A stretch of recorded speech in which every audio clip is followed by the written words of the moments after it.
This is the American Family Association at AFA Today. Good afternoon.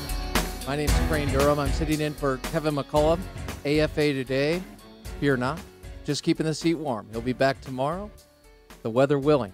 That said, let's get right to the show. The show today, we're going to be covering a whole host of issues, including Wendy Davis. She's changed her position regarding the 20-week abortion ban.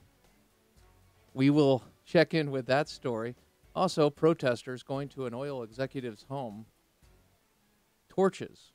It looks like they wanted to become part of the moron squad with the KKK, the Westboro Baptist Church, and the Black Panthers. We'll get to that. And how far do you go to communicate your idea? What are the lines? We'll get your phone calls. Debt limit, debt ceiling deal, passing on the debate and the demands.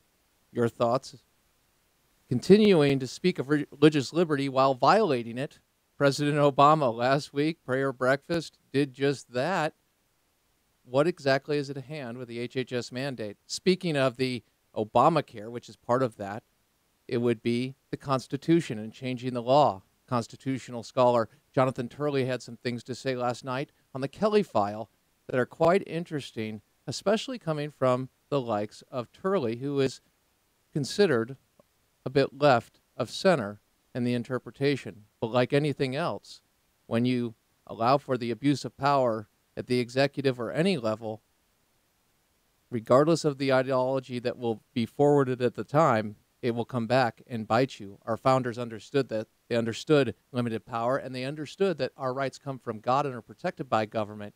And when we start denying our own human nature by taking away those checks and balances through abuse, well, we pay the toll. Mohammed Karzai, president of Afghanistan, has made a deal with the devil. That's right. He has actually gone and had with a prisoner release program of 65 prisoners that have blood on their hands. We're going to be speaking to Jessie Jane Duff of Concerned Veterans for America. She just got right off her CNN interview being asked about this. Here we have the president of Afghanistan saying, yeah, they've killed Americans.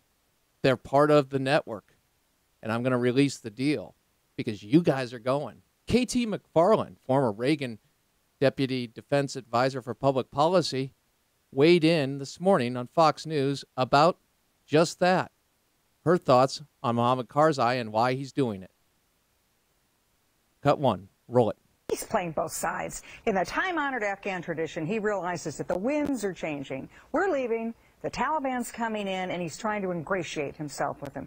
He's negotiating behind with the Taliban. Now he's going to release prisoners who have killed Americans in hopes that the Taliban is going to think he's their guy, not our guy. And you want to know why, Ali? Why? Because one of his predecessors, President Najibullah, was when the Taliban came in the first time, they took that president, they tortured him, they mutilated him, they dragged his body through the streets of Kabul on the back of a truck, and they hanged him upside down. Karzai knows that, and so he wants a new plan. He wants a different outcome. Betrayed us. And frankly, I think that the Taliban isn't going to buy what he's trying to offer. And so what should we do? Well, Karzai's going to show up with a plan B. His plan B is he's going to have bags of gold, American gold, and he's going to try to get on the last helicopter out of Kabul. I don't think we ought to let him on that helicopter. Well, let's go to someone who has served our country and continues to serve veterans. That's right, Jessie Jane Duff, Gunnery Sergeant, U.S. Marine Corps. Never a former Marine. I never say that. Once a Marine, always Marine. That's what I've been told. Semper Fi. Jessie? Semper Fi, you got that right. Once a Marine, always a Marine. Yes, well, definitely. And I always want to get it right because deep respect I have for the organization, you, and the overall organization with Concerned Veterans for America. Let me ask you, when you hear this news, what's your initial gut reaction from Mohammed Karzai releasing up to 65 prisoners? Yes, go ahead. Yeah, my initial reaction is that he's slapping us in the face. We made an agreement with them when we released these prisoners to their custody to pending trial that they would not be released without our consent. And for Karzai people and Karzai himself to basically state, oh, we don't have enough evidence to prove that they killed 32 Americans and our allies, along with 23 Afghan security specialists, is essentially stating, we don't care what you think, I'm thumbing my nose at you, and, maybe in more blatant terms, he's giving us the big finger. We have had a deteriorated relationship with him for some time, and the risk when we handed those prisoners over was one we shouldn't have taken. We are now in a position of having those prisoners potentially hit the battlefield again and come and kill more Americans and our allies who are still on the ground in Afghanistan. Does this reflect Karzai's concern over us leaving, not justifying it, but what he is saying, and everybody acts in their own self-interest, but has President Obama and the policy that we've had, including the rules of engagement over in Afghanistan and the limits on how far we will go, the overall policy speaking to ending wars and not victory, has this contributed to Karzai's belief that, hey, I've got to do this because I want to stay alive? I can't really estimate what his motives are. At this time, sometimes I wonder if he is trying to be glued at the hip of the very Taliban that we pushed out of his country in 2002. So it's very questionable what his motives are. It could be a save his neck attitude, but he is out of office in 2 months. So I'm very concerned as to, is it a direction he's trying to take it to show his countrymen that he does not believe in the Western ideals. He does not believe in the Westerners who have come to help them. He does not believe in the $360 billion that our taxpayers have paid to help them find freedom from the clutches of Al-Qaeda and the clutches of the Taliban. But what about the 2,300 men and women who have died or were killed or died over there, and the 17,000 that were injured? It's really, our blood is in their sand, and he is not looking at his ally, the U.S., or former ally, maybe the U.S., as his key contributor. He's looking at us as part of his dilemma. So what you're saying very well may be true. He's going to resort back to maybe a terrorist mindset or buddy up with those who have controlled his country in the past so he can ensure his own safety over the rest of his life. And allow me to be very clear, though, Jesse, in speaking to this, I don't think it's right. I'm disgusted by the whole operation, quite frankly, of how the United States has been treated, specifically those who have served, and the respect that we've been given, not only lack thereof of other leaders, but also our own leadership inability to defend what we stand for and what we've done, and to demand, as we had, as I do believe, and you can correct me if I'm wrong, Richard Armitage called Musharraf and said, "You're going to cooperate with us, Musharraf, or we're going to bomb you into the Stone Age." He was a relative dove at the time, Assistant Secretary of State. Yes. And they believed us. President Obama has sent a clear signal, not about Obama, but the policy. And he sent a signal that this type of behavior, because of what has happened in Iraq, because of lack of red lines, and I will include Benghazi, lack of accountability for American blood.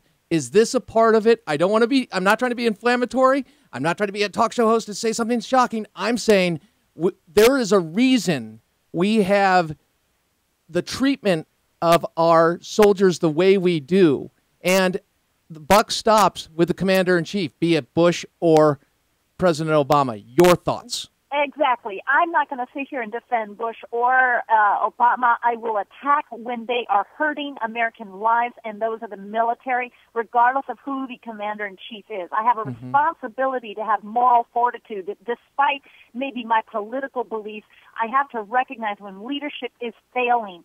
The message that the president has stated or definitely sent with these actions is that we will run away.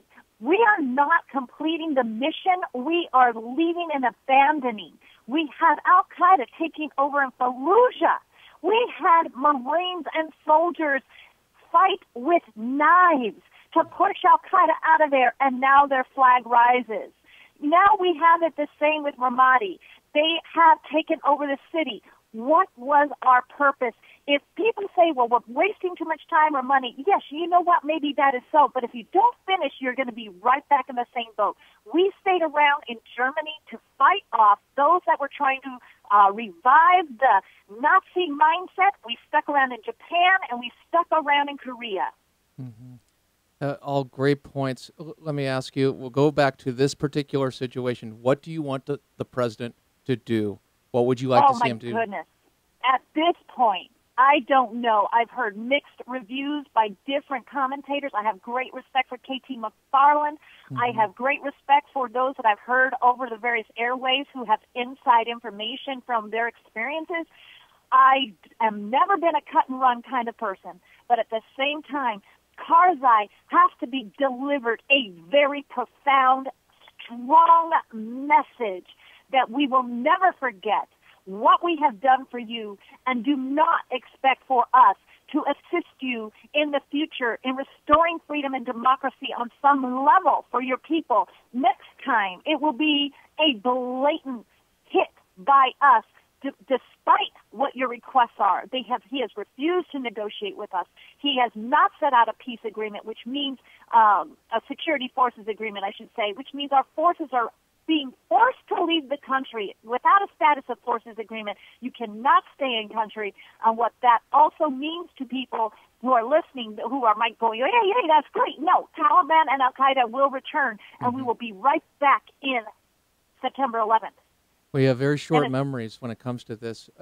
Go ahead. I didn't mean to interrupt. Go ahead. Well, no, I probably should have cut, but I would say anybody who wants to get a good example of how this could turn, look at Charlie Wilson's war. We did not finish back when the Soviet Union had invaded.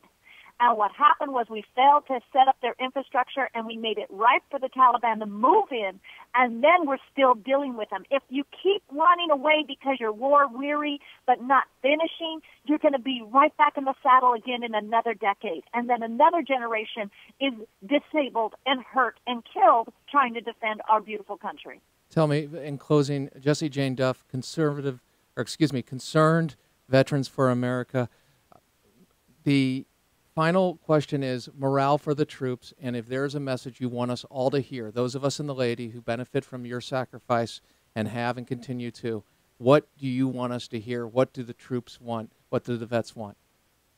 You know, for our active duty military and retired military and veterans all alike, they are bowing their heads wondering what their effort was in vain. To have had so many great successes with our initial surge, even in Iraq, when we destroyed and pushed out the Taliban in 2002 from Afghanistan, to be sitting here knowing that 2,300 troops died and their blood is in the Afghan soil. 17,000 were wounded or injured. We're not even discussing the numbers that came out of Iraq. It's appalling that then they turn around and 450,000 Iraq, Afghanistan veterans eligible for retirement are facing cuts to their COLA. We're looking at a 400,000 veteran backlog with the VA, people who haven't gotten any type of benefits from the VA in over 125 days. I say you write a handwritten letter to your representative because they will read a handwritten letter. You tell them the VA backlog is unacceptable, and it's not a funding issue. They have the second largest budget from DOD. The COLA cuts are unacceptable. And what we're doing in vain with our veterans, it should never be tolerated. Let them know you care. Let them know you care about the veterans and the military, and maybe they'll start scrutinizing some of these things a little bit closer. Jessie Jane Duff, thank you. Concerned Veterans for America, outstanding organization. Blessing to talk with you. Thank you for telling us the truth. Great to be with you. Thank you so much for having me on care. this snow day. I appreciate it. Absolutely. AFA Today returns. We've got a lot of mo. Changing the Constitution, changing the law, and constitutionally how that doesn't line up, and the impact it is having, even though you may not see it initially. We'll get to that and your phone calls. Crane Durham, AFA Today, guest hosting for Kevin McCullough. AFR Talk.